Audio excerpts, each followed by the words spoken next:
اسلام آباد میں تاریخی مذاکرات کی بیٹھک لگنے کو ہے۔ امریکہ اور ایران کے اعلیٰ ترین وفود مذاکرات کے لیے اسلام آباد پہنچ چکے ہیں۔ اب سے کچھ دیر قبل امریکی نائب صدر جے ڈی وینس اپنے وفد کے ہمراہ اسلام آباد پہنچے تھے، اور اسی حوالے سے بات کر لیتے ہیں۔ ہمارے ساتھ موجود ہیں شہری رحمان صاحبہ۔ شہری رحمان صاحبہ، بہت شکریہ آپ کے وقت کا۔ شہری رحمان صاحبہ، کتنا بڑا مرحلہ ہے پاکستان کے لیے یہ کہ ایران اور امریکہ کے مذاکرات جو ہیں وہ ہوسٹ ہو رہے ہیں اسلام آباد میں؟ کتنی پر امید ہیں آپ ان مذاکرات کے نتائج کے حوالے سے؟ جی دیکھیے، پہلے تو یہ بہت اہم سنگ میل ہے ساری دنیا کے لیے، ناٹ جسٹ پاکستان، کیونکہ یہ جو جنگ تھی اس میں ساری دنیا کو اب اپنی لپیٹ میں لینا شروع کر دیا تھا، اور اس بات میں تو کوئی دو رائے نہیں ہے کہ ہم اس وقت بالکل تباہی اور جہنم کے دہانے سے واپس لے کر آئے ہیں۔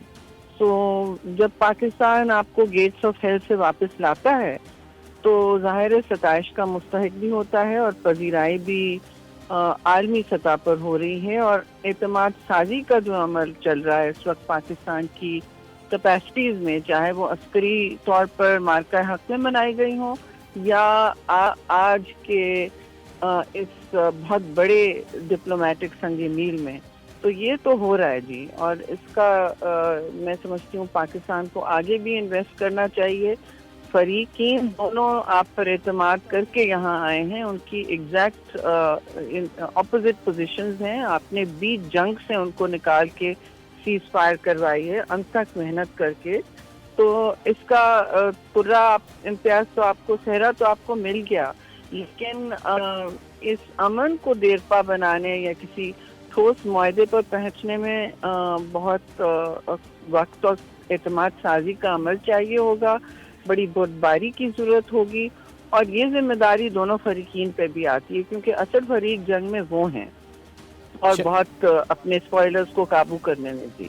شہید رحمان صاحبہ، ابتدائی جو شرائط سامنے آئی تھیں ایران کی جانب سے، محمد باقر کالیباف نے بتایا کہ لبنان کے اندر جو ہے وہ سیز فائر ہونا چاہیے، جنگ بندی ہونی چاہیے وہاں پر، اس کے علاوہ جو ان کے منجمد اثاثے ہیں وہ بحال ہونے چاہیے۔ آپ سمجھتی ہیں بڑی معقول تجاویز ہیں، شرائط ہیں ایران کی جانب سے؟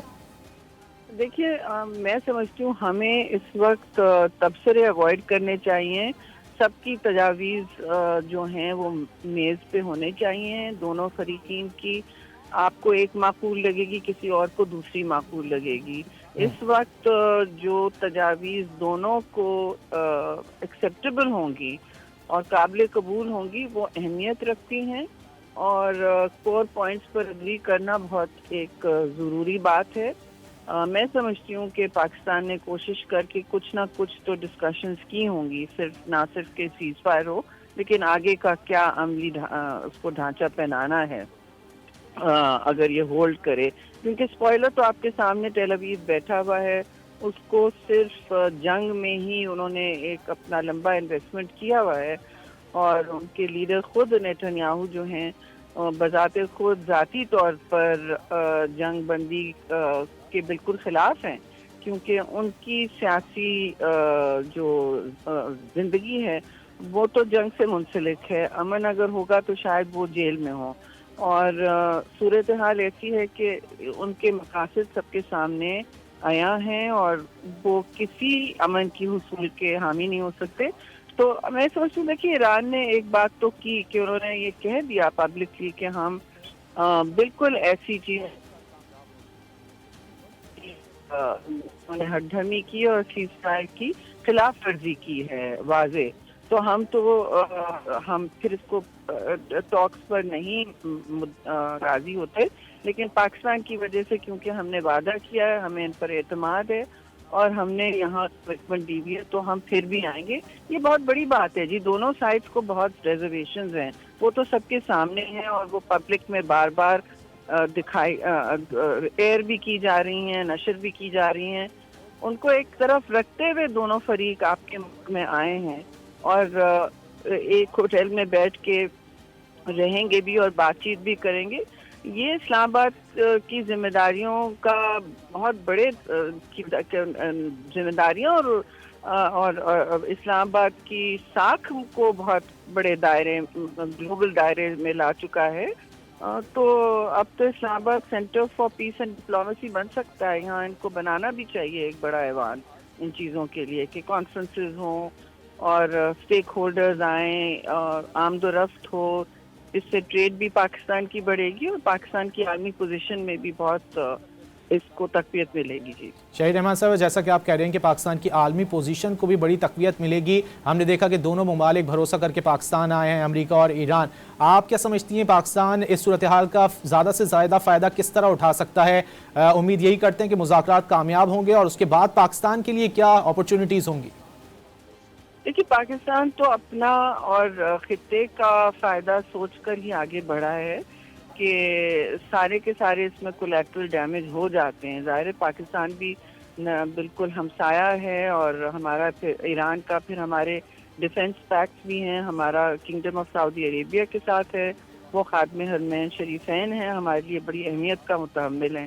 تو ہمارے رشتے ہر طرف ہیں. ایران میں بھی آپ نے دیکھا ہیں، امریکہ میں بھی ہیں، چین میں بھی ہیں، ترکیے میں بھی ہیں، جی سی سی ممالک میں بھی ہیں.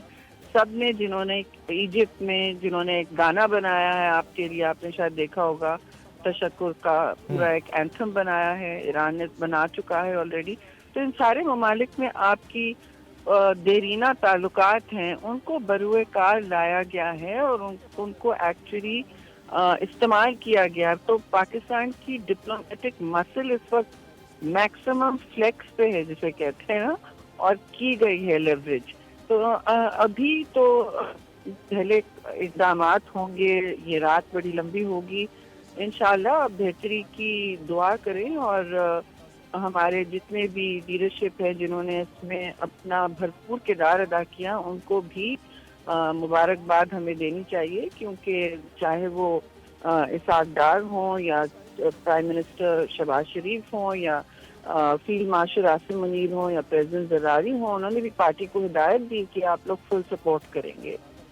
شہید رحمان صاحبہ، سارے کے سارے متحد ہیں. جی بہت بہت شکریہ. Thank you. جی آج تو بہت شکریہ. شہید رحمان صاحبہ ہم سے گفتگو کر رہی تھی. انہوں نے کہا کہ سب بڑے پر امید ہیں. انہوں نے کہا کہ وزیر اعظم شہباز شریف کی جانب سے بھی اہم کردار ادا کیا گیا، اس کے علاوہ ہماری ملٹری اسٹیبلشمنٹ کی جانب سے بھی اہم کردار ادا کیا گیا، فیلڈ مارشل کے کردار کو ان کی جانب سے سراہا گیا. اسلام آباد میں تاریخی مذاکرات کے حوالے سے سب کی نظریں اس وقت اسلام آباد پر مرکوز ہیں. ایرانی وفد گزشتہ شب پاکستان پہنچا تھا، جبکہ اب سے کچھ دیر قبل امریکی وفد امریکی نائب صدر جے ڈی وینس کی قیادت میں پاکستان پہنچ چکا ہے، جس میں اسٹیو وٹکوف اور جیرڈ کشنر بھی شامل ہیں. پاکستان کی ثالثی میں امریکہ ایران مذاکرات آج سپہر ہوں گے.